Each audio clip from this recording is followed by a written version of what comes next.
Hello, everyone. Welcome to another Friday Hello. edition of Talking Cinema with Julius Freeman and James Callahan. Because Sean Hello. Malone couldn't.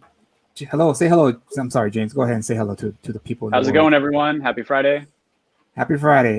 Sean Malone couldn't join us tonight because he had a prior engagement, and so he couldn't get out of it. So we're going to do the show without him this week, but he will join us again next week for the new trilogy. Hello, Ferris. Thank you for joining us. Hope you enjoyed this episode. We're going to be talking about the original Star Wars trilogy and the influences had on pop culture, on culture in general, and also on cinema.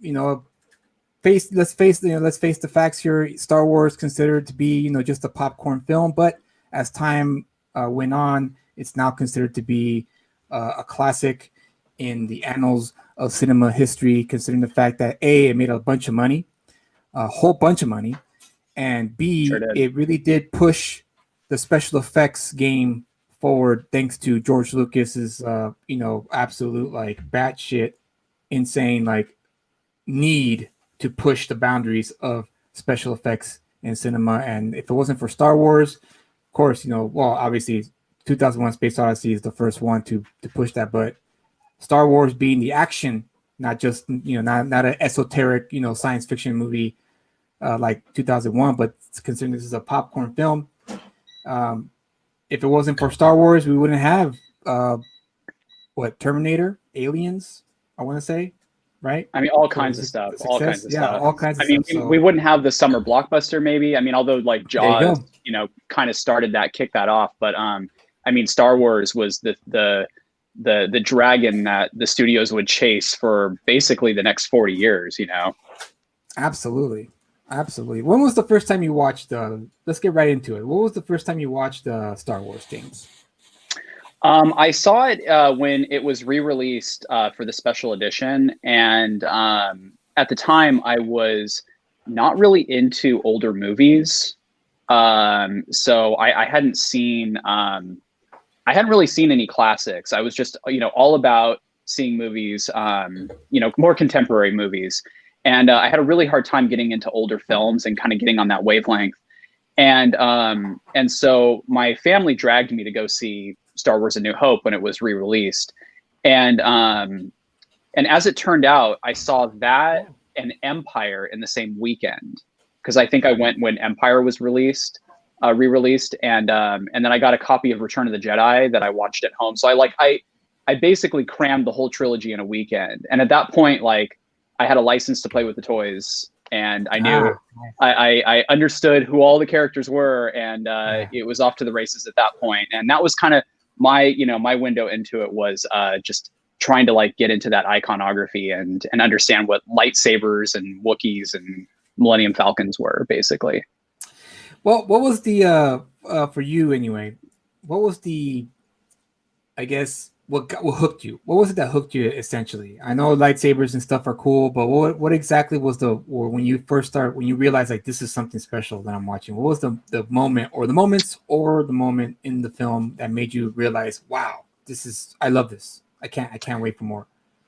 So Star Wars has this effect that I think is when it comes to the best Star Wars, like quintessential Star Wars, I think that it has this aesthetic that's so alluring. This idea that like wherever the camera is and whatever it's focused on, whatever world you're in, there's always a suggestion that there's so much more going on beyond the frame, that there's an entire universe of different characters with different conflicts and with a different place in this broader story. And so I would constantly return to the movies after they had come out, after I'd seen them for the first time. Like I got a copy of them on VHS and I watched them over and over and over again because Yeah, same here. it was that escape into that world, into that universe that I just constantly wanted to jack into. Awesome. Yeah, same here. I have to say you put it beautifully. Actually, that's exactly the same sentiment I felt when I watched the movie. It's escapism, pure escapism, and it felt like you like you could be part of it as well. Like you wish you could go into the space and travel the cosmos and check out different planets, and also be able to, go into a planet full of Wookiees or a planet full of Right. Yodas. That would have been cool to see if Right. they ever explored that notion. But hopefully they do, with now that Disney owns the property and that Disney's going to explore all these avenues. So hopefully down the line we get to see more of that. But we could talk about that in next week's show when we talk about the new trilogy and how Disney's going to Hmm. handle it. But this week we're going to focus on the man who created Star Wars, mainly because he is the one behind the phenomenon known as Star Wars, is George Lucas. Now, George Lucas is the writer and director of Star Wars Episode 4, A New Hope, released in 1979 or 77? 77. 77. 20th Century Fox was the distributor.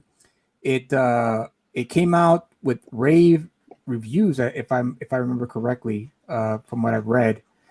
Yeah. And I just remember seeing old news reels, not reels, like I'm old news clips of segments of people waiting outside, literally lines out the door for Yeah. people waiting to see this crazy movie, not crazy movie, but a fun movie, called Star Wars: New Hope. And I know at that time in cinema history, there was a probably like a decade almost of just very grounded, character driven films that kind of flooded the market for a long time. And I think at that point, audiences were kind of getting tired of that, getting tired of watching those kind of films, which were great. Don't get me wrong; the films that came out from the late '60s to the mid to late '70s were fantastic, Right. absolutely fantastic. But at some point, when when enough is enough, right? Like every audience, they always get tired of something being thrown at them over and over again. So they were looking for something new. Jaws had just come out a year before, Hmm. and it just pretty much just freaking blew the box office out of the water. And studios were like, whoa, let's back up here now. What's going on here? Spielberg was keen enough to kind of give the audience a little bit of both the drama and the action adventure in Jaws. Of course, the Yeah. drama aspect was like for instance, the scene in the boat when the guy talks about his time in the waters and the sharks, circling him and his crew, and the situation with the mayor. Those are heavy stuff. But then at the end, you get the action. And it's like it's unbelievable. And so George Lucas took it to the next level and just made it 100% popcorn movie with I guess what was the influence of that movie of the was it Buck Rogers? I think so. Flash I believe Gordon. so. Yeah. Flash Gordon, Flash right? Gordon. Right. Flash Gordon. It Yeah. was Flash Gordon, and a little bit of obviously the Kurosawa samurai films were influenced there. Hidden Fortress is a movie that everyone refers to that influenced the Star Wars New Hope, in terms of the story of like the storyline of the hero saving the princess. Yeah. But yeah, so the first Star Wars film was written and directed by George Lucas, 1977, as we said. And so, what are your thoughts, James, as George Lucas is the filmmaker for this film? Because I know American Graffiti was his breakout hit. Yeah. Great reviews, did well at the box office. It was well written. I actually, full disclosure, guys, I've never seen American Graffiti. I know I should, because apparently it's a very, very great film. So he jumped to sci-fi. So what are your thoughts as George Lucas, the young filmmaker here in 1977, when you watched A New Hope? Was he already good? Did he need more time to develop? Or what was it that, of course, you could give us the backstory, because I know you're a big backstory type of guy, so you could share with the people watching just exactly what kind of person, where George Lucas was at the time of his artistic career. Yeah. So from my understanding, actually his first feature length film was a remake. Oh, that's right. THX of 1338. THX one. Right. Yeah. Right. That's right. And so that film, as far as I understand, I mean, didn't make any money. It barely got released. And from there, I think it was Francis Ford Coppola who suggested, hey, why don't you like write a more grounded human story based on something you're familiar with, which is what American Graffiti came out of. And that movie was a huge hit, and it was nominated for Best Picture and Best Director. And at that point, like, it kind of gave him the ability to make the movie he'd been wanting to make, which was this. Basically, the way he described it was a sci-fi fantasy for kids. He wanted to deal with the broadest of archetypes, good and evil. He didn't want it to be cynical. He wanted it to be absolutely sincere. He wanted to connect with audiences of any age. And so basically, like, that was the thing that he was trying to get made. I think that for most of his career, and leading up to the release of the movie, nobody really understood what Star Wars was. Like, I mean, he was met with just, so much skepticism from not just like the studios, but the people making the movie, the movies with him, his crew and the actors, and so yeah, I mean, I think like, just basically the whole way, even among his friends, they looked at this as like a very indulgent, nonsensical fantasy film until it was finally completely put together, and then they realized, oh wait, holy shit, this is an incredible movie. How did you do this? Well, he had help, that's for sure. Absolutely. Yeah, absolutely had help. But yeah, it's funny you mentioned how he wanted to make a sci-fi fantasy for kids with the broadest scopes of good and evil, and look how far we've come since then. Now we have gray area heroes, well, essentially anti-heroes, where the good guy does questionable things. But in this film, it's you're right, it's black and white. Like, it's totally black and white. You have Darth Vader on one side, you have Luke Skywalker and Obi-Wan Kenobi on the other side, and you have the story of a kid who wants to go to space and travel, but his uncle and his aunt are afraid that he might end up like his father. And last week, if you guys joined us last week, we talked about the prequels. So in the brief little overview of what happened in the prequels, Anakin Skywalker was found. They thought he was the one that was going to bring balance to the Force, which he did, but not in the way that the Jedi thought. And he eventually became Darth Vader, thanks to Senator Palpatine, who got into his head and manipulated his situation to make Darth Vader. And now we in episode 3, you see Queen Amidala giving birth to 2 children, and that's Princess Leia and Luke Skywalker. Luke Skywalker was taken to Owen and his aunt, and then Leia was taken to Alderaan. And so in this movie, it starts off what's about 30, no, it's 20 years. 20 years after episode 3. So now we get to see the continuation of the Skywalker saga. But now it's to the children. Now it's to Leia and to Luke Skywalker. Now, in terms of writing and everything else, directing, do you feel that George Lucas did an okay job? Because I know, like you said, he had resistance. He had a team that didn't really believe in what he did, so he had to really direct against the tide here. And so overall, would you agree that perhaps George Lucas really did a great, he did a great feat by making this movie with all odds against him? I guess you could say we got to give him credit for that, at least. Well, I think if the suggestion is that it was a collaborative effort, I think that it's really it's true of every film, and and the way things go is, if a movie is a success, the director is praised for it. The director gets all the credit, and if the movie's a failure, the director gets dragged for it and condemned for it, goes to director jail and all of that. and so I think in the case of Star Wars, Lucas himself has always been very quick to say, like, this movie was a disaster until it was released. I was disappointed with every single aspect of this film. And I think that it was just it happened to be one of those things that came together because he had a lot of great people involved on his crew. From my understanding, like, his cinematographer was like an old pro, worked in England, worked on a number of films.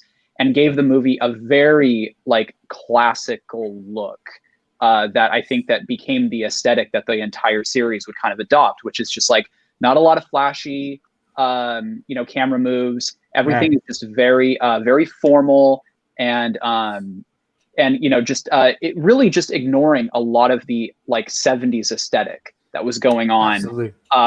Early to mid 70s. This was very much a throwback. The classical score, John Williams giving it's got to be like in the top 10 scores of all time. Oh yeah. Just the way it glues all the pieces together. And I think that also just the sound design and the special effects, these were a lot of people that were working very hard throughout the course of the film's pre-production and production and post-production, and like none of it really came together until like the movie was basically finished. It wasn't until the movie was ready for release that like the executives and the people involved in making it were finally able to take a step back and go, oh, now I understand what all of this bullshit means. Now I get it, Yeah.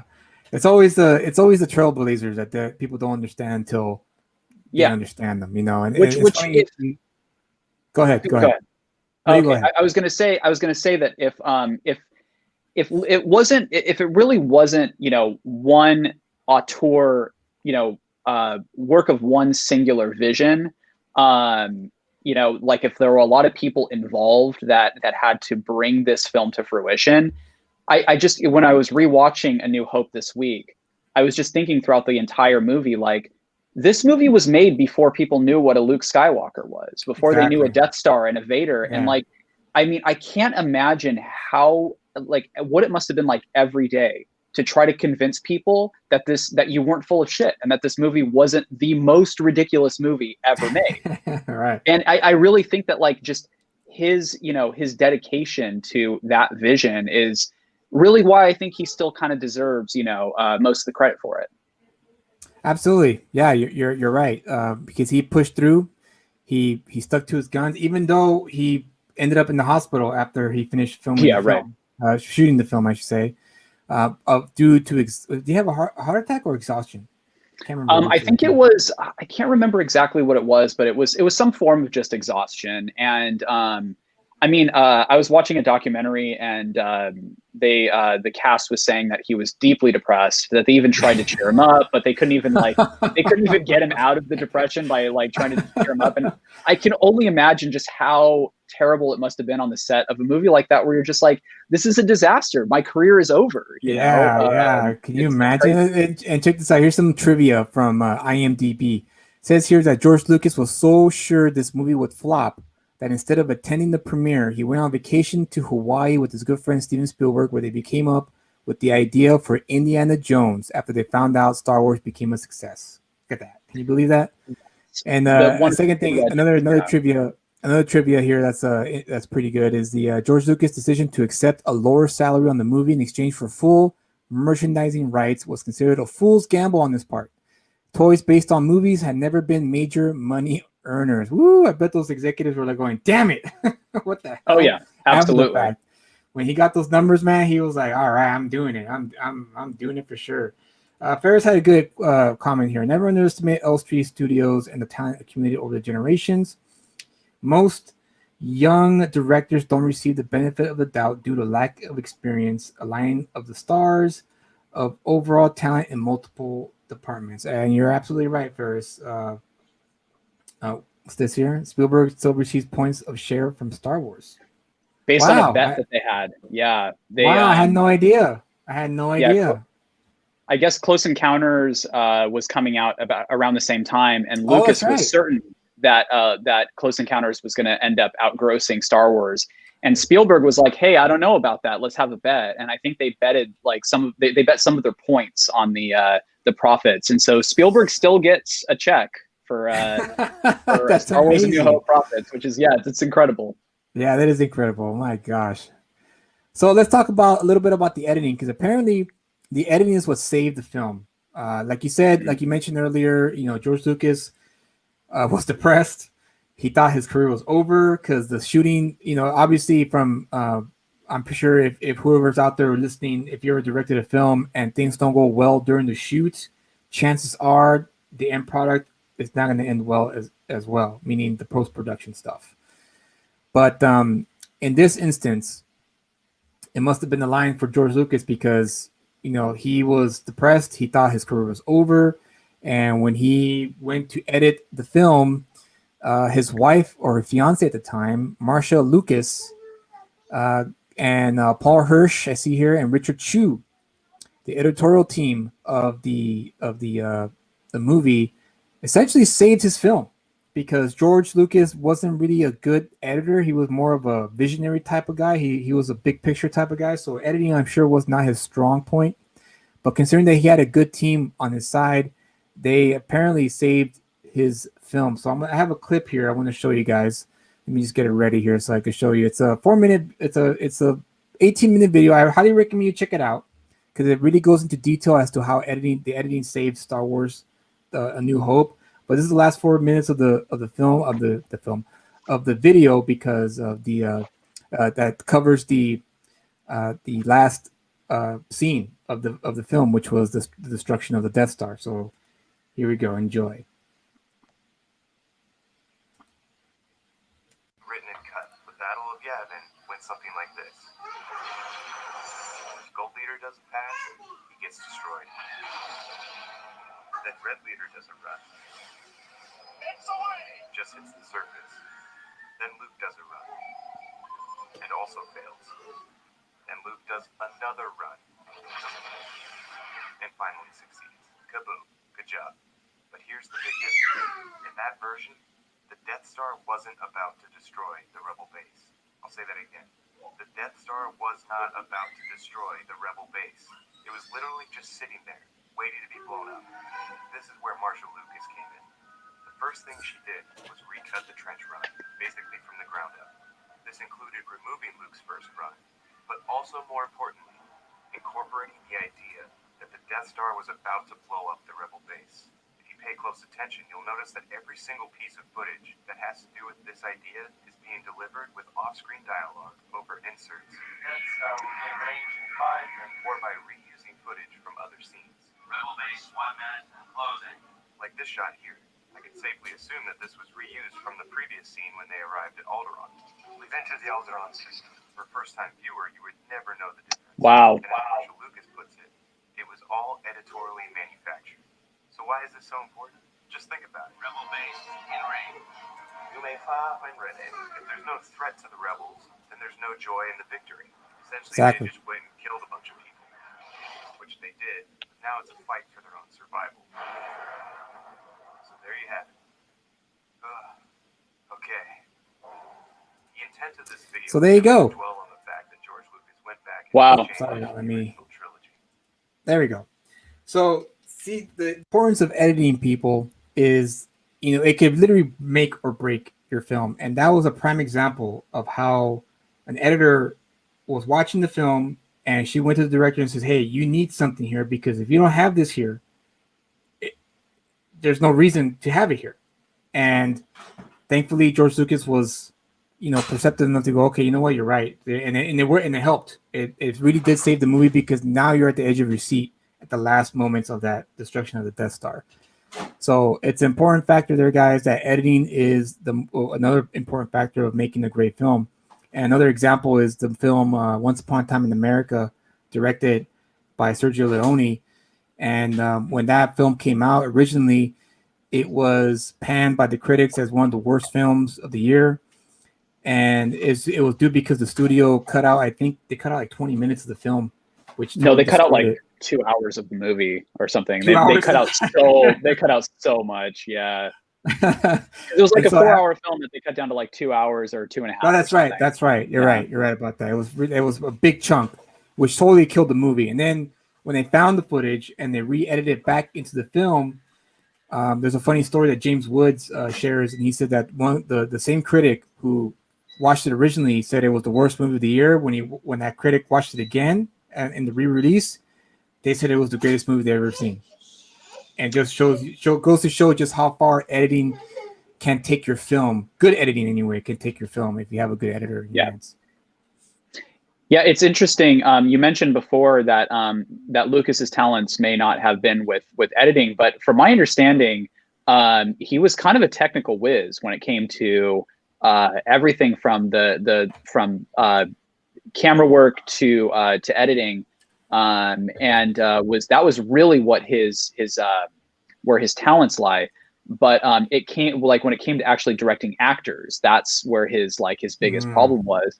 But I yeah. think that by the time he had finished shooting the movie, so much of the footage that they ended up with was like it needed special effects and it didn't look the way he wanted it to. He didn't have enough money. I wouldn't be surprised if at a certain point he kind of gave up and his editors kind of were like, look, we can save this movie. I saw a clip with one of the editors mentioned that the part where the Tusken Raider has his staff Oh and yeah. he shakes it up and down over Yeah. and over, that actually wasn't really a thing that happened. He actually just raised it up once, but they're like, oh, if we take the film and we rewind it back and forward, it looks like he's doing that. And they were saying that like it's a great example because they did that with Yeah. so much of the movie because really like in its first assembly cut, it was unreleasable. And there was actually a lot of rumors within the studio that like that maybe the movie would never get released. And it I heard really about was that. the movie that came together in post. Ferris says John Williams and Ralph McQuarrie's art aesthetics had a major impact in addition to Lucas' overall story themes, grounding the movie with practical effects and going the extra mile. Yeah, absolutely, Ferris. Yeah. Absolutely. Yeah, this was definitely all things considered, it should have failed, considering that George Lucas did not know what the hell he was doing. He didn't have any backup from his crew. They all thought he was some punk little California kid from Northern California, and the people spoke. The movie audiences loved what they saw, and it became this huge, big phenomenon that led to The Empire Strikes Back.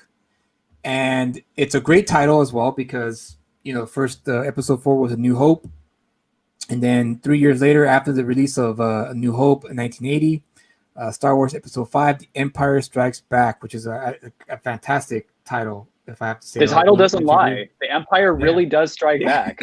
Yeah, and it's the obviously the best of the three in my opinion.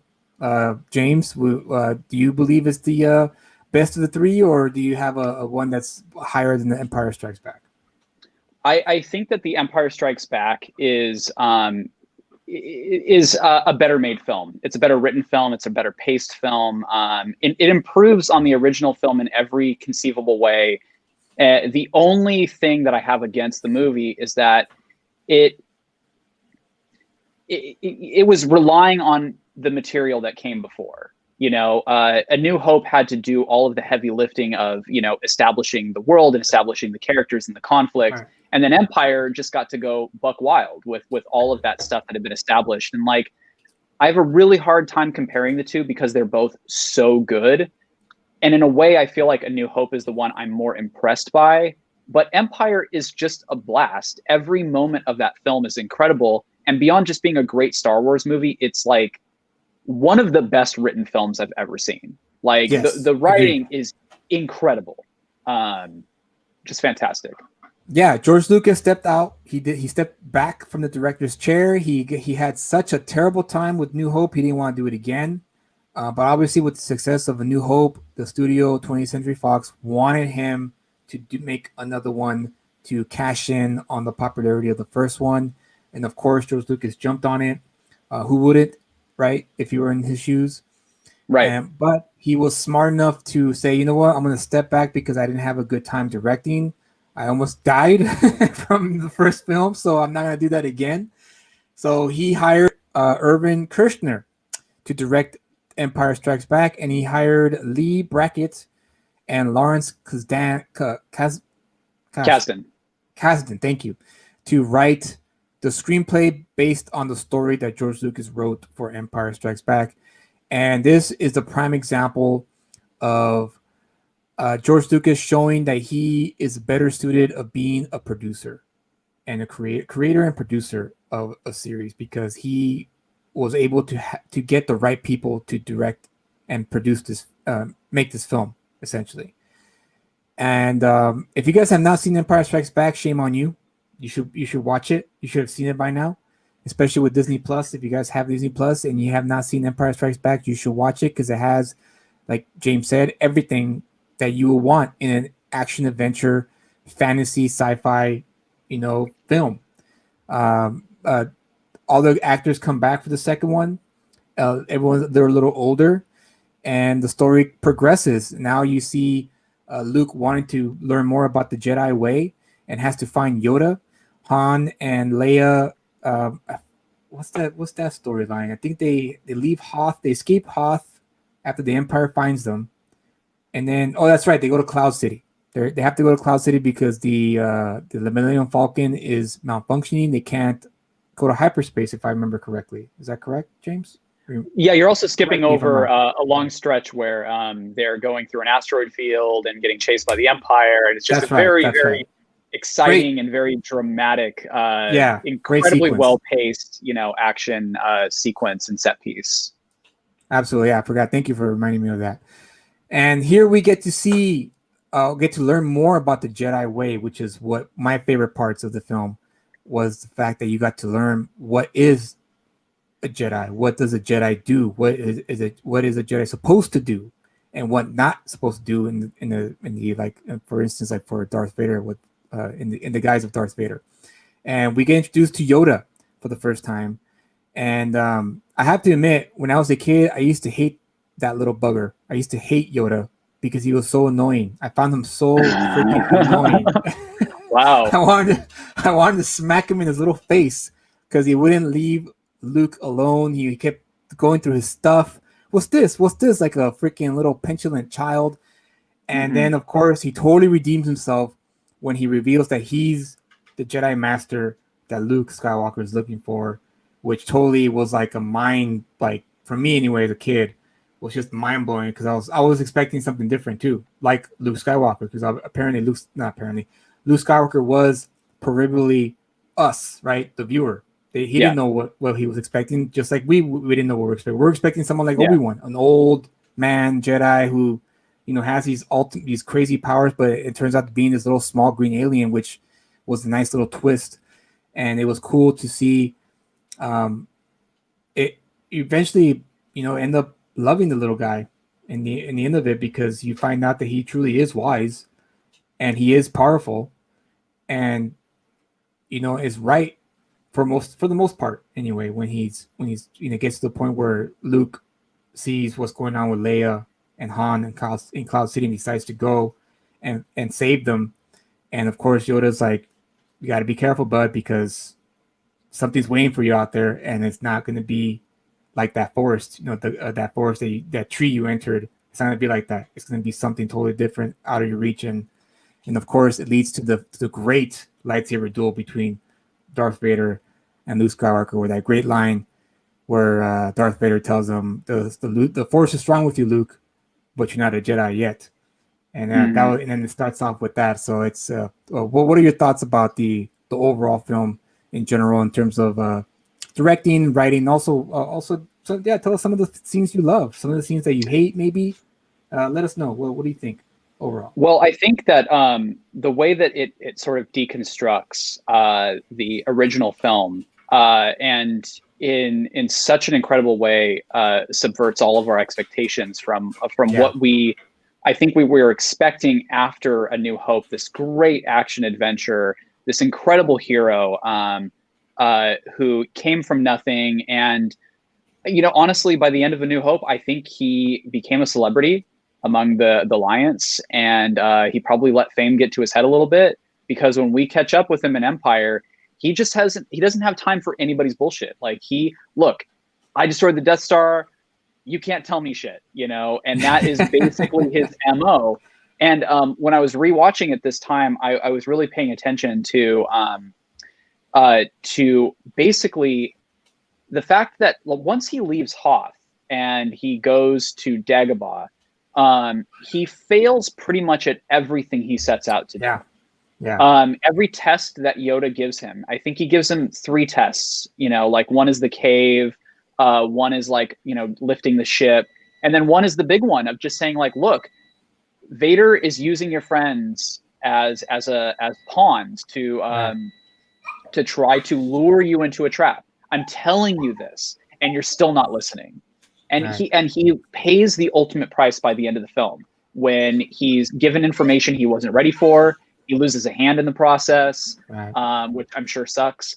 Like a lot of awful things happened because he just didn't listen to people that were, wiser than him. And I really love the contrast between that and I think the prequel trilogy does an interesting job with that too, of taking two characters that came from nothing, came from Tatooine, and like were basically came out as hotshots, came out as superstars, and really by the second film you can see like, oh wow, like fame has really gotten to their head, and I really enjoyed that contrast, having watched all of the movies like in so close together. Yeah, right, and that is why you fail. Exactly. Great. Exactly. I love that scene right there, man. Was fantastic. He took the ship out, and of course, Luke's like, how, he's mesmerized, even though he, Yoda tried to teach him how to do it, and that last line, that is why you fail, which is a fantastic line. A little bit of trivia here. In order to avoid sharing creative rights, George Lucas decided to avoid using a major studio to finance this movie. Instead, he bankrolled the $18 million production himself, using a combination of his profits from Star Wars Episode 4 and a bank loan. Although the movie was risky, it paid off several times over, obviously. I mean, of course. Lucas recovered his investment within 3 months of the movie's release. He then showed gratitude far beyond the Hollywood norm by sharing the profits with his employees, nearly $5 million in bonuses. Eat that, Hollywood. That's how you're supposed to do it. Yeah. So yeah, it's that's another tidbit of trivia there, which I actually did not know. I did not know he did that. Which is now I kind of have a little bit more respect for George Lucas for doing that, because I think that's something that Hollywood failed to do with the people who help them make these films that make so much money, is to share the wealth. Like, it's not just the director or the producer. There's the guy who pulls the cable. There's the guy who makes sure that everything is safely put in place so that way no one gets hurt, that kind of thing. And so that's cool. I like that. I like the little tidbit of information there. Another one here is George Lucas was so impressed by Frank Oz's performance as Yoda that he spent thousands of dollars on an advertising campaign to try and get him an Oscar nomination for Best Actor in a Supporting Role. I had no idea he did that.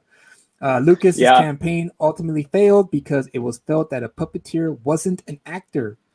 Lucas felt this wasn't fair to Oz, who honestly didn't care. So you can imagine Frank Oz was like, dude, I don't care, bro. You paid me. I did a job. I'm good. I'm good. Just keep paying me for more work. That's all I want.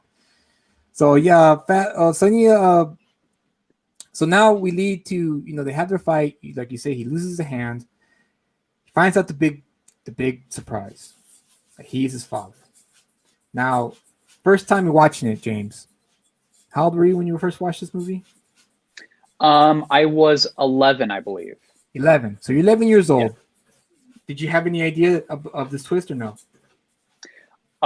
Yes, absolutely. Did you? It's one of the. Oh yeah, it's just. It's what a one shame. Of those, it's one of the reasons why it took me so long to watch the trilogy, and I was aware of Star Wars, and I'd seen it referenced in The Simpsons, and just all kinds of pop culture, and so I mean I knew going in that that's what was going to happen, but for me the twist ending was when Luke failed, lost a hand, found out that Vader was his father. And just when I thought that like the third act was ramping up, it cut to credits. And I remember being an 11-year-old in a movie theater and going, what? How could they end a movie there? I was like so bewildered by that. I had never seen a movie that ended on a cliffhanger in my life. And it was one of the weirdest experiences, because I was like, I remember like asking like the adults around me, I'm like, was that movie an hour long? Like, I don't understand. Like that movie like ended halfway through. Where is the rest of the movie?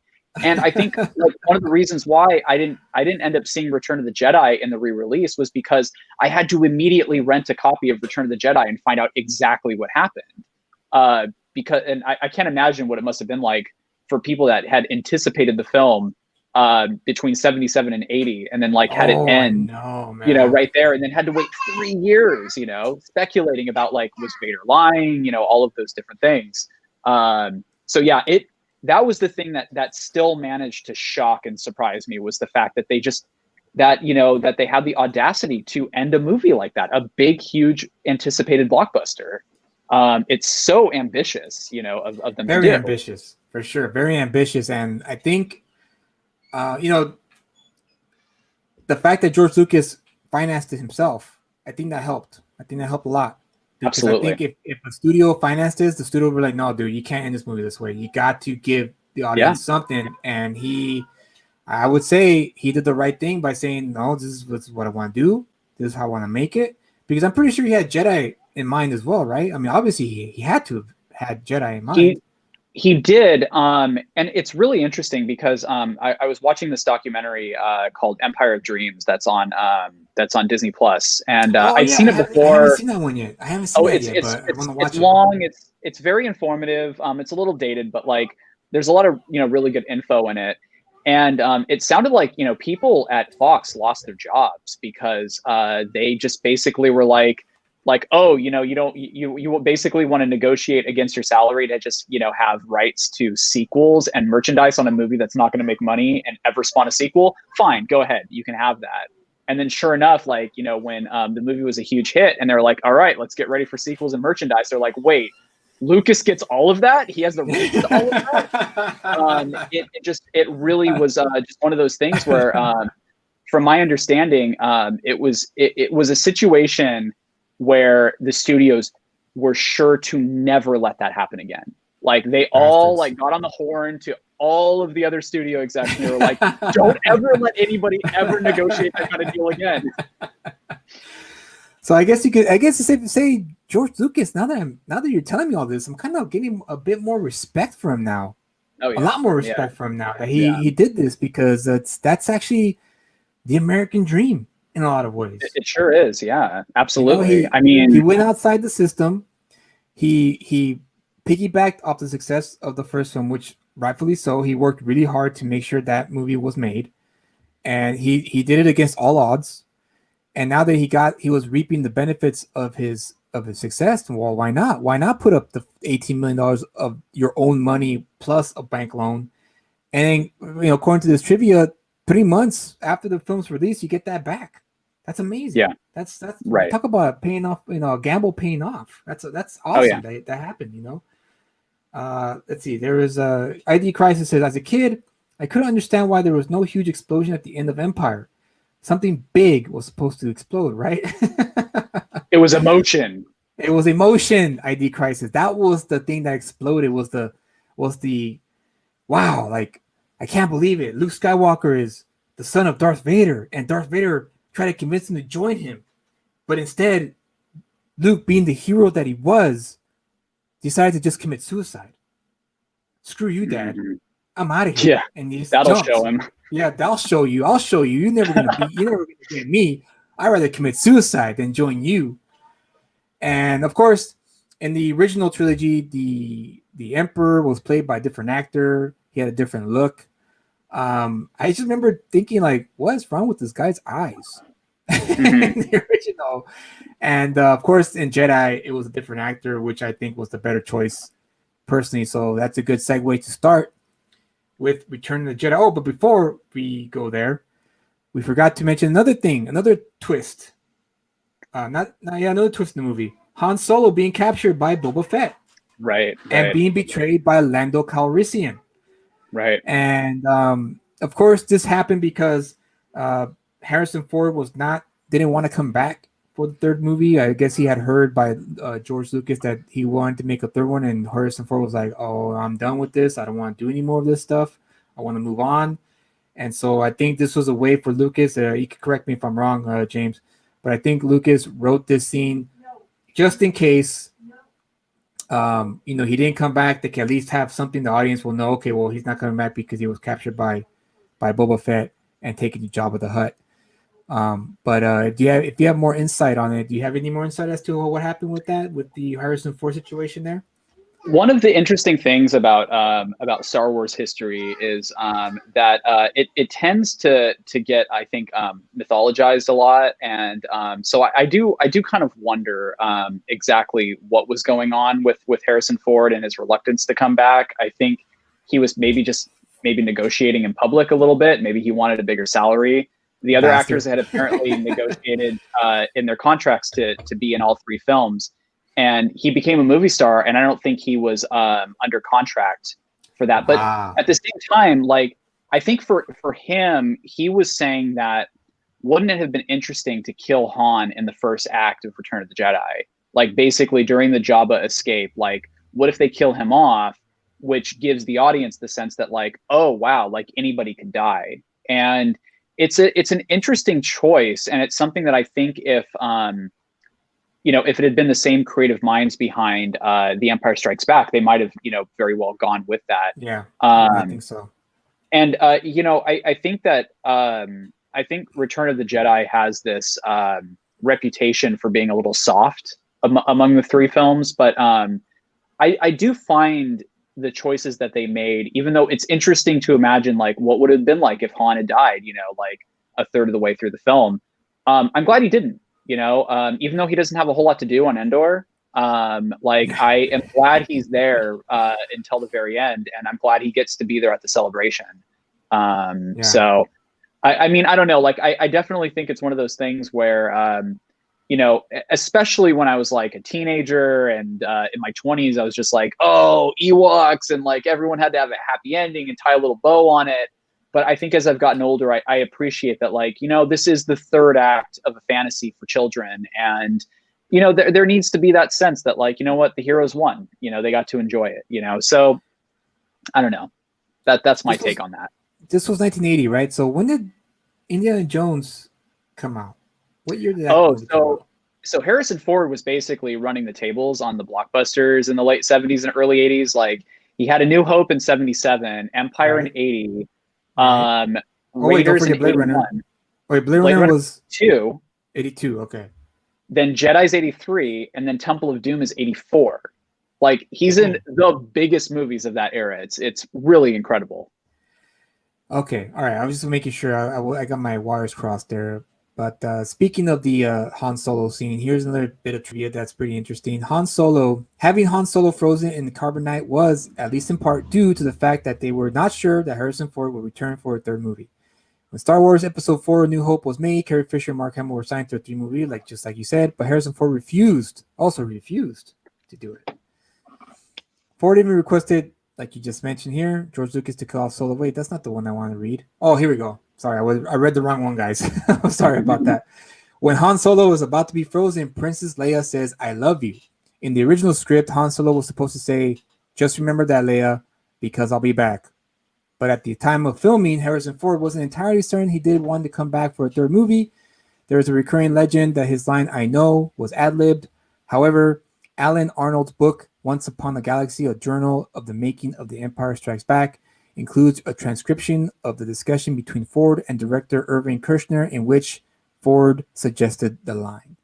So there you have it, guys. The famous scene, which was a great scene, a heavy scene, when they put him in the carbonite, and Chewbacca is wailing, and the music, John Williams' score in the background, playing the high notes, and it was just absolutely all around great scene.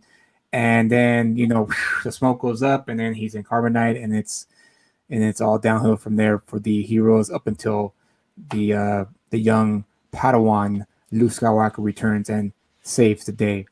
So, and also, another little clue before we go to Jedi, we find George Lucas gives us a clue that Leia has Force powers. Right. Not completely. He doesn't say, "Hey guys, Leia has powers." It's more like, maybe she does. Maybe she doesn't, right? Considering the fact that Luke was calling for her, and she heard him. She felt him, heard him, and then that will lead to the Return of the Jedi when we discover that very fact. So, Return of the Jedi starts off, I would say within a timeline of a few months after Empire. Within canon, it's supposed to be 1 year. 1 year, and I have to say, man, like Empire, like Return of the Jedi is second in my list. New Hope is third. Empire is number one on my list. The reason why Jedi is second is because I just love the fact that Luke Skywalker is such a badass in this movie. He's not a complete Jedi yet, but he thinks he is, which is what I like about it. Because he's all dressed in black, and he's using the force power of persuasion in that first act where he goes to save Han Solo. And of course, Jabba the Hutt, man. Who does not like Jabba the Hutt? Talk about a slimy, cool-looking villain, which I was sad that they killed him off so fast. I was kind of hoping that he was alive so we could see more of Jabba the Hutt because I kind of liked his look.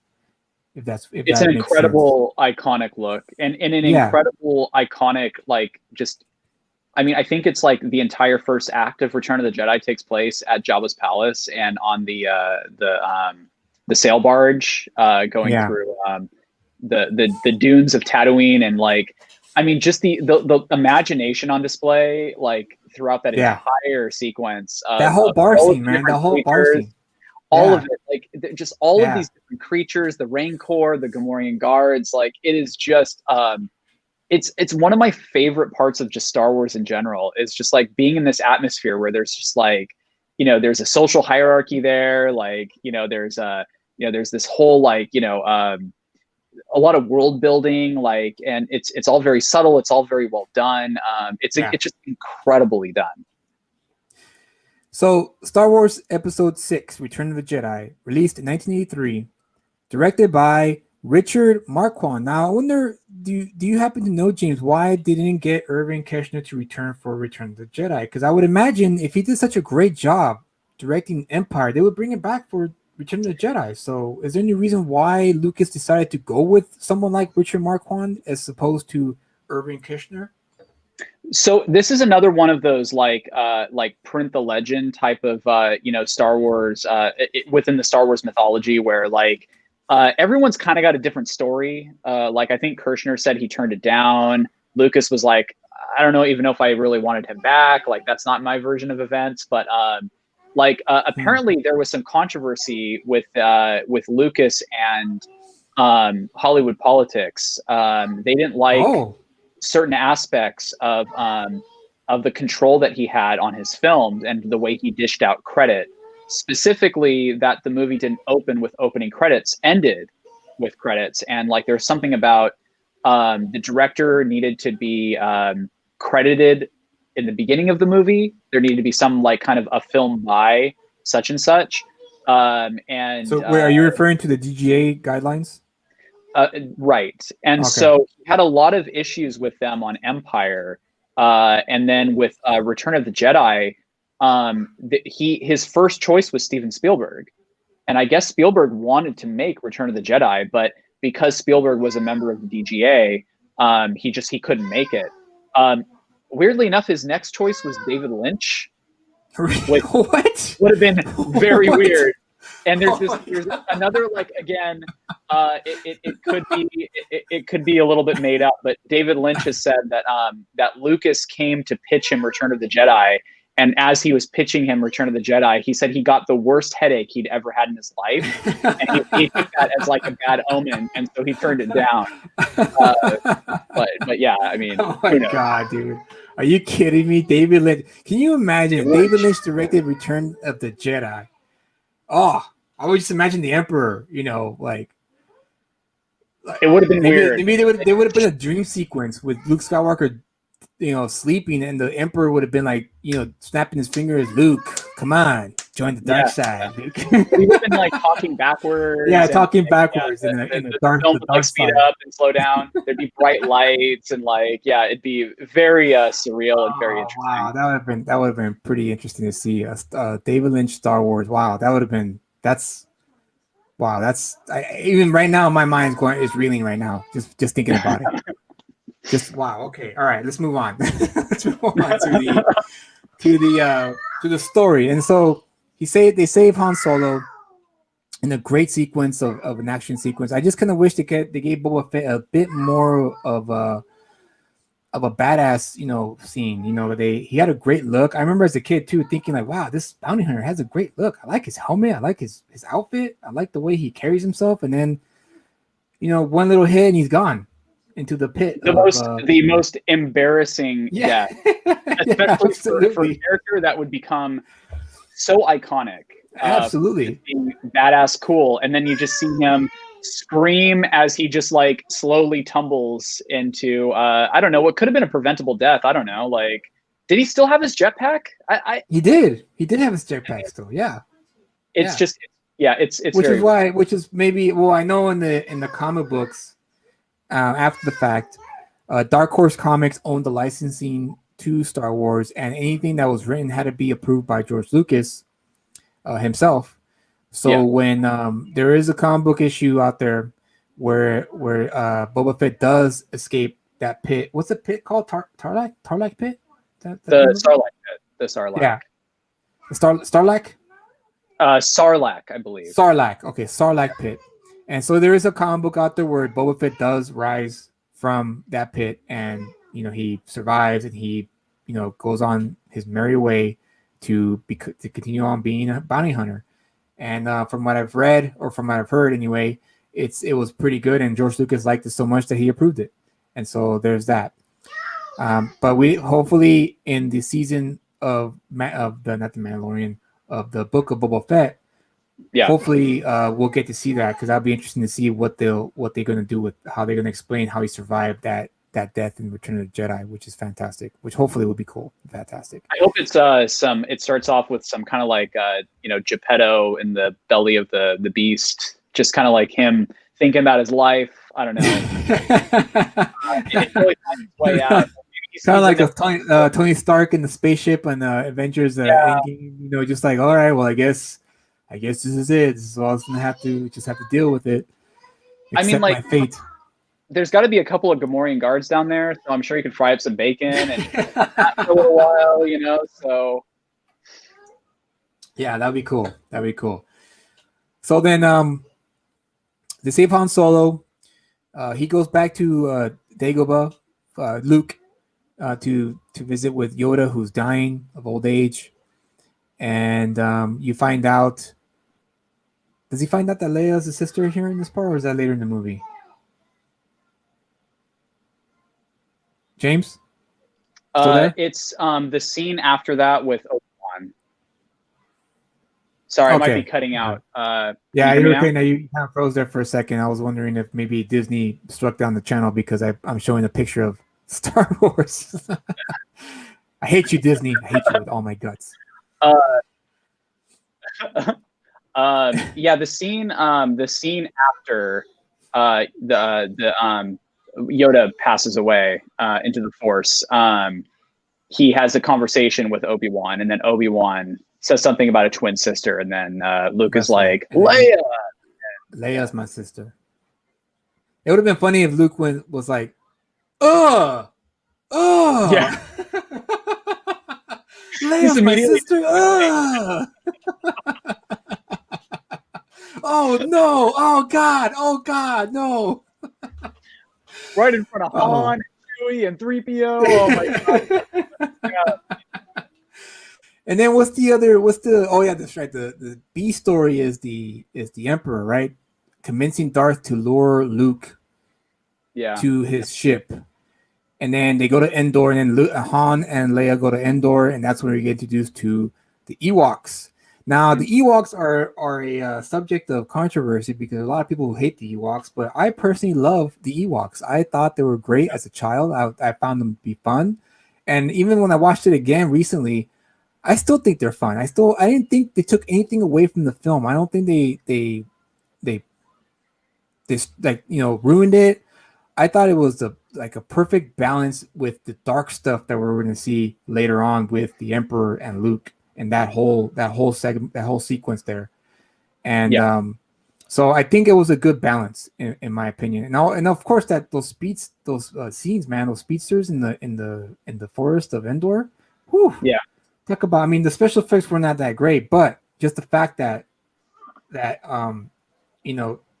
George Lucas had this idea. Of course, George Lucas is a speedster, right? He was a race car drag racer when he was younger, so it makes sense that he would have a scene like that in the film, and it worked beautifully. I just wish the special effects were caught up, so that way we could have had a better sequence, but it still worked. But yeah, what do you think about the Ewoks? Did you find yourself hating the Ewoks and just wishing they would have done a? I think ID Crisis once. I think in the past stream, he mentioned that he would have preferred to see a planet of Wookiees, if Endor was a planet of Wookiees instead of Ewoks.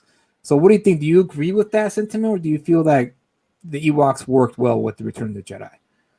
Well, if I recall correctly, I believe the original idea was for it to be a Wookiee planet, and I don't know if Lucas was thinking about like the kids, thinking about the potential to sell teddy bears, but yes, that's exactly what it was, James. Come on. Ewok and Wookiee sound very similar, so I mean so I think there's definitely something there. But no, so when I was younger and I saw the movies for the first time, like to me, like they were just like they were scripture. Like I didn't second guess anything that was done in them. Like it was always meant to be Ewoks, and so and it wasn't until I think I was maybe in high school that I don't know, maybe a kid that was cooler than I was talking about how lame the Ewoks were, and I think I chimed in. I was like, "Yeah, you're right, they were lame." And then I kind of like heard that for about 10 years until I don't know. I got a little bit more mature, and like I don't know. I mean, they're not as bad as Gungans. Yes, that's agreed. I agree with that. Gungans are bad, but I think they feel more organic to the story than the Gungans may have in the Phantom Menace. There's definitely a clear line you can see where Lucas was going to be going with like the Gungans in the Phantom Menace, and I just think that like whether it's believable or not, I think it speaks to like one of the big overarching themes of Star Wars that you have this big military machine of the Empire, and they can't see beyond their own ambitions, and then they're taken down by just like these creatures that are just like very sincere, and they don't want these people on the planet. golden idol worshippers as well. That's true, yeah. And honestly, it's very weird that they were going to eat Luke and Han. Yes, very weird. And I guess 3PO, I don't know how they're going to do that. Or not 3PO, R2D2. They're impressed with C3PO, but R2 was on the menu. I guess he was going to be a side dish with. But Leia wasn't going to get cooked. I don't know. Very very weird. Very odd. Very odd culture of creatures for sure. Yeah, ID Crisis says should have been a Wookiee planet. Both sides would have been elevated. Ewoks made the Empire look like Keystone Cops, which is a very valid point. ID Crisis, yes. Having the Wookiee planet would have definitely leveled, like have an equal level playing field, because now the stormtroopers had to face these like 8-foot tall monster, essentially Bigfoots, essentially, right? But now you're right; it does make him into Keystone Cop. But then again, George Lucas is a student of cinema. Maybe that was the point. Maybe the point was like, as a kid growing up, I love watching Keystone Cops, and I want to kind of bring that a homage to Return of the Jedi, and kind of showcase that same the things I loved as a kid, and put it into my movie, and kind of give the kids a little bit of a flavor of a Keystone Cop flavor, which is probably what happened, because I know Lucas is a student of cinema. Like he loves cinema. Like he appreciates the medium.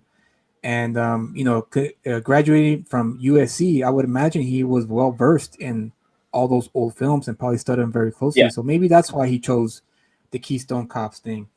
Joseph McCorkle, hey Joseph, how's it going, buddy? I haven't seen you in a while. But the thing is, the Empire showed their hubris by underestimating the Ewoks. Sure. Yeah. Yes, that's very true. That's very true. A little bit of go ahead, James. I was going to say that I know that from what I've heard with Lucas, and he's also he's addressed the criticism, and he's basically he said that like he's like he gets it, he understands why people may not think it's that convincing and that believable. But he doesn't care, right? But he doesn't care. But I think for him, like he was looking at it as like I think that he was a big critic of like the Vietnam War, and he looked at it as like here were these like resourceful creatures. that took out this, big military might. And it's one of those things that's across the entire trilogy is just how extraordinarily incompetent the stormtroopers were. And when I was recently rewatching it, I was trying to kind of understand like why they're so bad at their jobs. And I realized clones, that right? No, they're not clones. They're not, and they're not? very specifically not clones. No, they're enlistees, or I don't know. They're like stolen from different planets. Wait a minute here. Wait a second. I thought they were clones. I thought they were the No. remnants of the clones during the Clone Wars. No, after the Clone Wars, clones were sort of outlawed, and at that point, when the Empire became like the dominant force in the galaxy, it was like every young person from any planet within the Empire had to kind of join up. And I was wondering if like the Empire, because they had, I imagine, endless resources, their strength was just in how intimidating they were through numbers. So maybe they just hired all kinds of riffraff from every different planet, and they're just like put them in a white suit and said, look, if there's 1,000 of these guys hanging around, people won't mess around. They won't put together big logs to smash their APSD walker. Right. Right. So here's a little bit of trivia, guys, for you. It took 6 people to work the full-size animatronic of Jabba the Hutt. 6 people.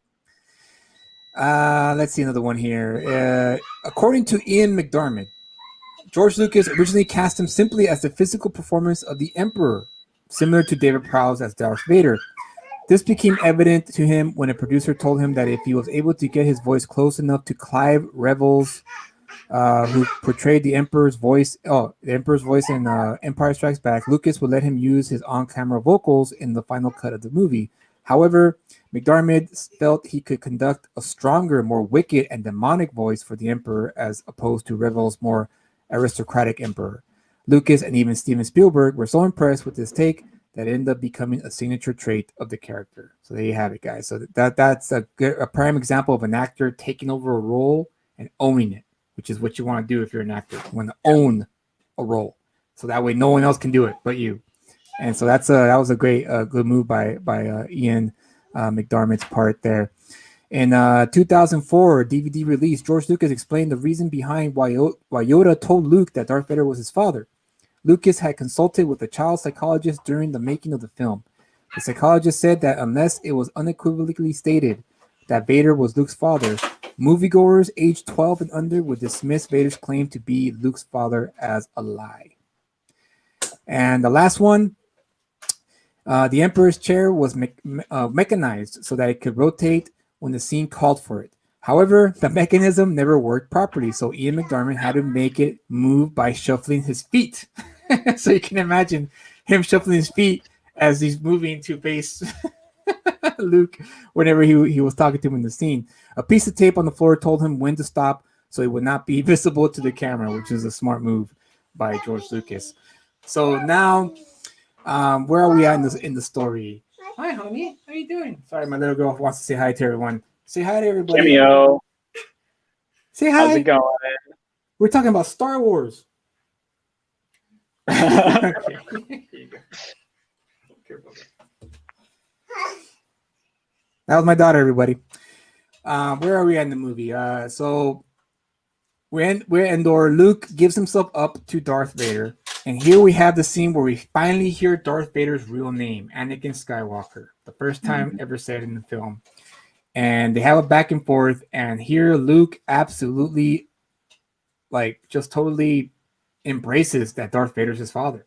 And it's going to work to get him to turn back to the light side, which I thought was a great choice when they wrote the screenplay. That, instead of just fighting Darth Vader like he did in Empire Strikes Back, he should work with using the light side of the Force to get him back to become Anakin Skywalker. And of course, that begins the inner battle within Darth Vader. You don't see it because he's wearing a mask. You don't get to see his facial expression, but you can tell by the body language by David Prowse that there is something going on in there. And the vocal as an performance audience, too. Yeah, there's and the vocal real performance. Yes, James Earl Jones. Obviously, we forgot to mention him. He's a great staple in the series. Without his voice, there would be no Darth Vader. And I know I read that Orson Welles was considered to be the voice for Darth Vader, but I don't know. I feel like James Earl Jones was probably the better choice, even though I love Orson Welles. I'm a huge Orson Welles fanboy, but just the idea of James Earl Jones's deep voice, the way his menacing voice was just, it works so well. It Yeah. works even like a lot better. And so I was happy that George Lucas decided to go with James Earl Jones. And so you're right, his voice acting in Jedi was fantastic as well. And then we have the big battle between Luke and the Emperor, and it's a battle of wits essentially, right? I mean, it's total just back and forth, witty conversation, not witty conversation, but trying to get them to convince each other of what side is better, the light side or the dark side. And then of course it leads to the battle, the final battle between the rebellion and the fully operational Death Star that looks not operational, but it's fully operational, which raises the stakes for that final what's that? That's the last third act where everything is going to come to a close. And so what are your thoughts of the last act, and do you feel that it was a great closing to the saga that was the Star Wars trilogy? So Return of the Jedi is, I personally think the weakest of the three movies, but I say that yeah, right. When I say that though, I'm just saying basically I think that A New Hope and Empire are up here, and then Return of the Jedi is just like a little bit lower. And it's just because I think that there are moments of the movie that I think drag a little bit. There are some moments that I wish were like maybe a little bit different, tweaked a little bit here and there. I do think that some of the climactic battle with the Ewoks and the Stormtroopers are kind of undermined by just how cartoony it is a little bit. Yeah, that's true. I say all of that because Return of the Jedi has some of the best scenes in the entire series. And the strength of the best scenes, the best sequences and set pieces, the first act with Jabba's palace, and then ultimately the throne room battle, which is probably my favorite part in any Star Wars movie. It makes Return of the Jedi right up there with the first two as my favorite Star Wars period. But you mentioned earlier that in this movie that you love Luke in this movie. He's coming in with suddenly with just a new sense of purpose. And what I think is so interesting about his character is that he in this movie is that where he was so cocky and arrogant in Empire, in this movie he comes into the story with a real sense of baggage that hadn't been there before. That if his intention was to go confront Vader and the Emperor, knowing that he would probably die in the process, that he needed to redeem his father to redeem the Jedi, basically. That he was willing to sacrifice himself only for that reason. He knew, look, if everything went down the way it was supposed to, he would be on the Death Star when it exploded, and he wouldn't have to deal with going back and being confronted with the fact that he is the son of the guy that destroyed the Republic along with the Emperor. Also absolutely. killed millions, was involved with killing millions if not billions of people. And it really is the I think the the crux of the film and the trilogy is the redemption of Vader. Basically, it's the thing that the whole thing has been building to is taking this mechanical monster in A New Hope and stripping away the layers of that monster and revealing the human underneath, and that even a monster can find some level of humanity and stop being a monster at any moment. Just say, I'm done with this. And I think it's one of the most successful traits of the entire series, that it's such a perfect climax to the three films and to, I think, the entire series. Yeah, absolutely. I agree with that 100%. And the scene when the Emperor just decides, okay, well, you made your choice, you're not going to join me. Okay, I'm just going to kill you off then, because I have no need, no use for you anymore then. And that scene, man, where he's being killed by the what's that called? That power that he uses that freaking It's just zap the power. the lightning bolts, I guess. Yeah, and of course Luke, not Luke, but Mark Hamill's overacting. Father, please. And as he's being killed, and of course you the score as well, man. That like that John Williams score that it's not the classical instrument. It's I don't even know what that is. What is that he used? There's some like some real like low vocals like going on. It's kind of like a twist on the Emperor's theme, which has those kind of like lower. And it was great. It worked well because it's as he's killing them, and the close up on his face, looking back and forth, and cutting back, and it's just like it feels like an eternity almost. Like, oh my god, dude, do something, or else he's gonna freaking kill him. And then he picks him up and then throws him over, and then of course the lightning strikes him as well. And of course you have that great scene where he takes off the helmet because he wants to see him with his real eyes, and it comes all full circle, which is great. And of course Luke takes him out of the Death Star just in time before it was destroyed by the rebellion down in Endor.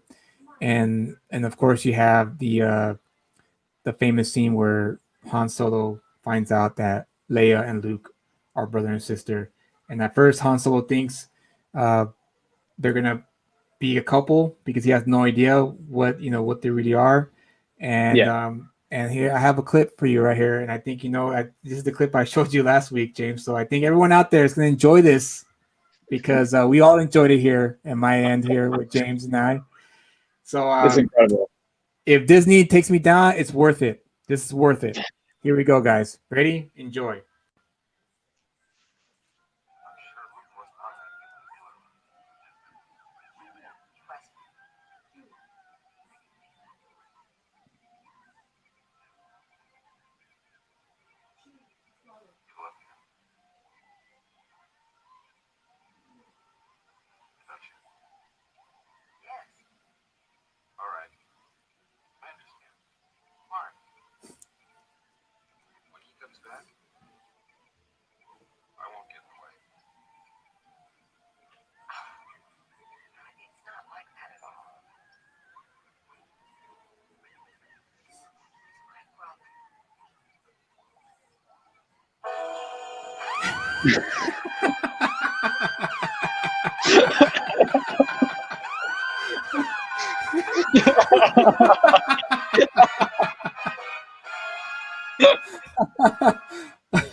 So good. So you gotta love people on the internet sometimes, man. They come up with with great stuff, great editing, and oh man, that was when I first saw that video. I was like, wow, that was something special. That was something special for sure. His reaction is perfect, and it's it's lifted directly from the the movie. And I don't know, there is kind of like an awkward moment there that I think is kind of interesting. Like it almost looks like Harrison Ford just learned for the first time that they are brother and sister. Like, okay, all right, we're doing this now. All right, we're shooting. Okay, we're not gonna say cut. Okay, we'll just keep on going then.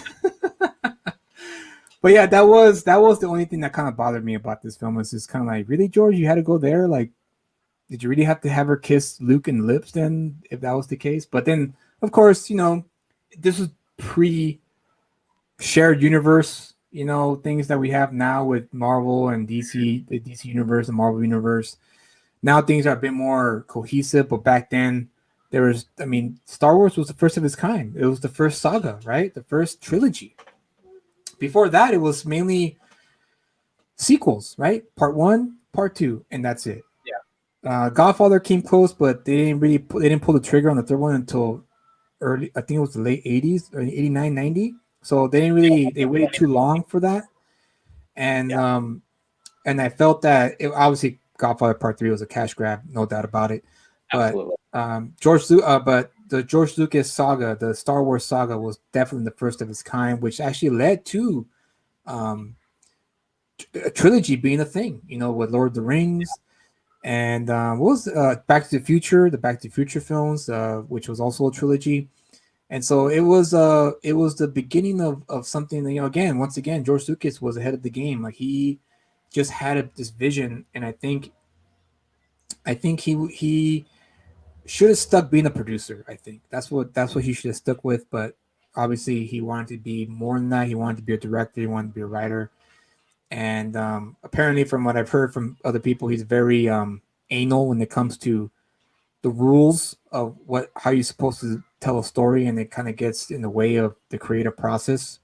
So I think that's the reason why he didn't really last too long as a producer, because I'm pretty sure as he got older and the fame and fortune got into his head, he thought he was invincible in a lot of ways, which does happen a lot when people get the success they do.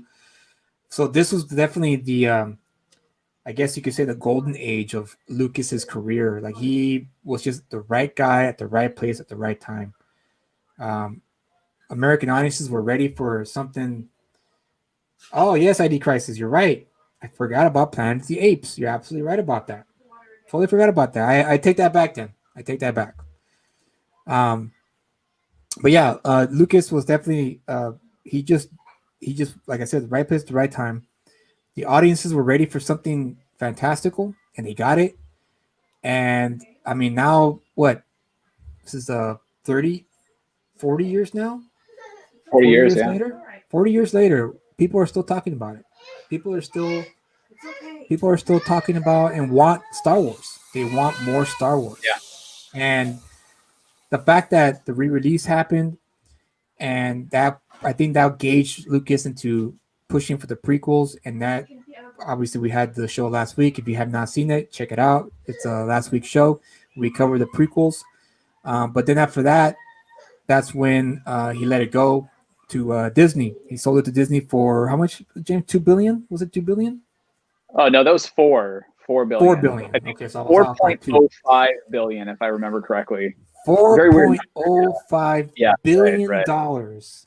Disney bought the rights. That includes the Indiana Jones property, and so Howard the Duck, I believe. What was that? Howard the Duck. Just all the Lucasfilm Howard stuff. the Duck, yeah. Howard the Duck is a Marvel character, I think. So I think that was a plus I don't know for the Disney. story behind that, but yeah, I think that was part of the package, at least the movie itself. So Yeah. Disney, maybe it's on Disney Plus. I don't know. I haven't checked. And by the way, I don't care what anybody says. Howard the Duck is a fantastic movie. I've never seen it. I've never seen it.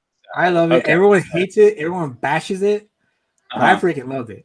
And the reason why I loved it is because the special effects in that film were pretty great for the time. I'm sure a lot of it's aged since then, but as a kid, the villain of the film, played by the guy who played the dad in Beetlejuice, I forget the actor's name. He was the principal for Ferris Bueller's Day Off. He played the principal. Yeah. I see his face, but I just can't remember his name. Yeah. But yeah, he was the bad guy in the movie, and it was just, I loved it. I thought it was great. I still think it's great, but that's another time for another video. Yeah. So, but yeah, Star Wars overall, the original trilogy. Any final thoughts before we end it? I think that's it. I think that's all we talk about for the trilogy. Any final thoughts as to what you think of the original trilogy? They're all good movies. They're all just really, really good films. Do you believe that a Star Wars like that could be made today? I think it can. I just don't know if it would be a film. It might be a television show. It might be a video game. Something that I don't know if movies are capable of doing what Star Wars did. Again, I mean, to be such a, not just like a cultural phenomenon, but just like a cultural touchstone, like something that like generations pass down to like their kids and their grandkids, and like a shared experience that everyone has, that everyone knows, and there's really nothing like it in cinema. And I wonder what like the next big thing that will just capture the imagination of everybody will be. I mean, something like Harry Potter, I think, is kind of close to that. Yeah. I think comparisons could be made, but what's interesting to me, I came into Harry Potter a little bit older than I think the age range was for that franchise. And I mean, I could see all the influences, you know, I could Oh see yeah. like the Star Wars there. I could see the Lord of the Rings. I could see all of the things that it was kind of like, you know, borrowing. And like, not to say that that makes it bad or anything, because there are a ton of influences on Star Wars itself. But I don't know. I think there's just something about like a specific generation that kind of locked into Harry Potter, and that's become like their big thing. But I mean, like Star Wars spanned generations. I think that everyone Yeah. from the age of like, you know, a toddler to in their 90s went to go see Star Wars in the late 70s, and they all were just like, this is incredible. Like, Yeah. this is the greatest thing ever. You know, it's really incredible. Absolutely agreed. Agreed. Yeah, it definitely has had a major influence on culture and pop culture as well. I mean, everyone who's everyone has had know the twist about the Luke, you know, Luke's father and Darth Vader. It's a reference in almost every show, every movie. If subtly, not all the time, you know, not all the time, but there's moments where you watch a movie or a TV show and you see, oh yeah, oh, there you go, Star Wars, you know, Star Wars reference. So yeah, there's no denying that Star Wars has had a great influence on our culture, and also storytellers today. You know, today now you have so much stuff going on and on streaming services like Netflix and Amazon Prime and Disney Plus and now HBO Max. You still see it. You still see it to this day.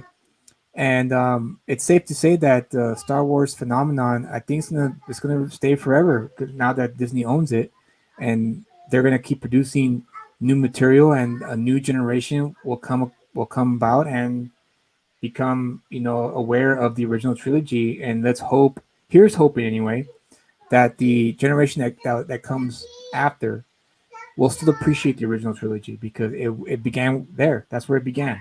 It all began here, guys. In New I Hope, hope so. Empire Strikes Back, and Return of the Jedi. And yeah, I hope so too, because the special effects aren't compared to now. They're not that great, but hopefully they'll still have an appreciation for the story, which is what Yeah. um, lacked in the new trilogy, which we'll talk about next week. But to Right. give you guys a little sneak peek, yeah, the new Star Wars did not do it for me. I don't know if they did it for you, James. Uh, Sean's not here, so I can't ask him if if it did anything for him. But next week he'll be here with us, so he'll be joining us for that and give us his 2 cents as to what he thinks of the new trilogy. But there's something lacking in the new trilogy. Something was missing from it, and we're gonna talk about it next week and explore that aspect, because there was something that was just not there.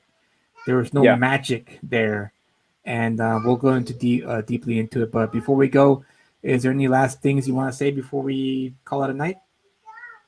Um, just you know, going back to what you said about hoping that people still appreciate the original trilogy. I have heard.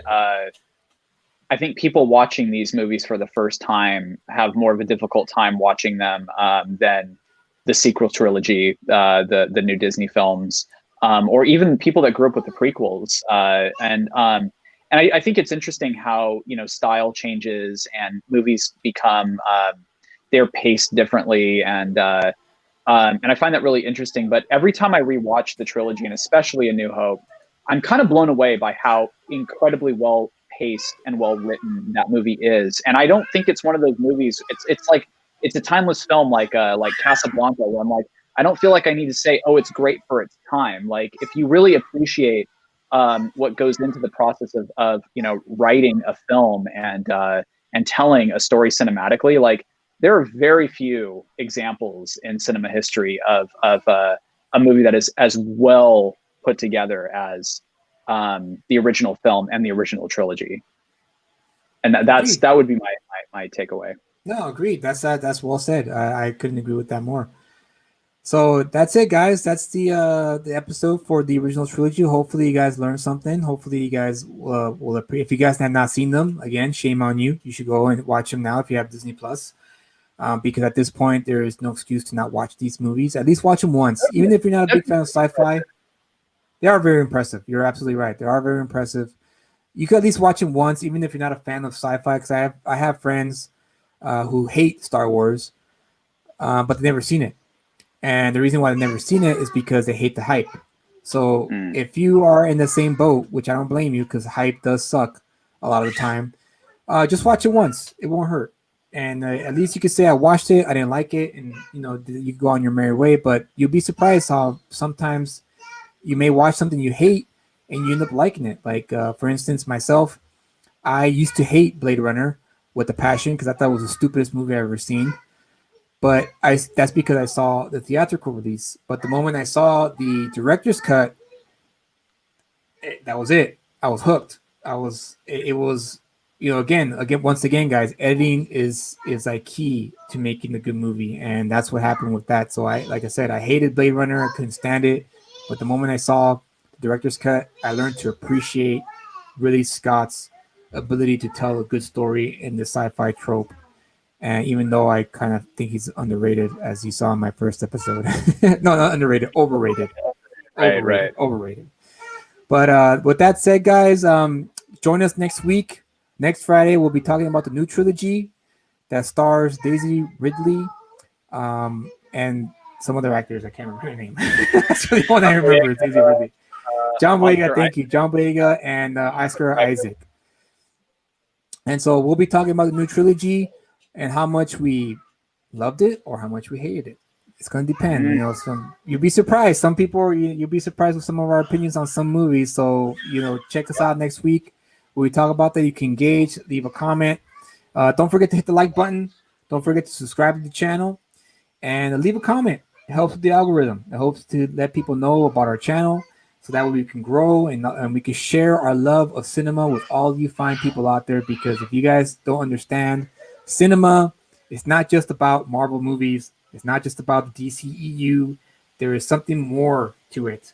And if you guys just watch our show more and more, you guys will see that the cinematic medium is a very great and fun experience if you know how to use it well. Just like any medium, right?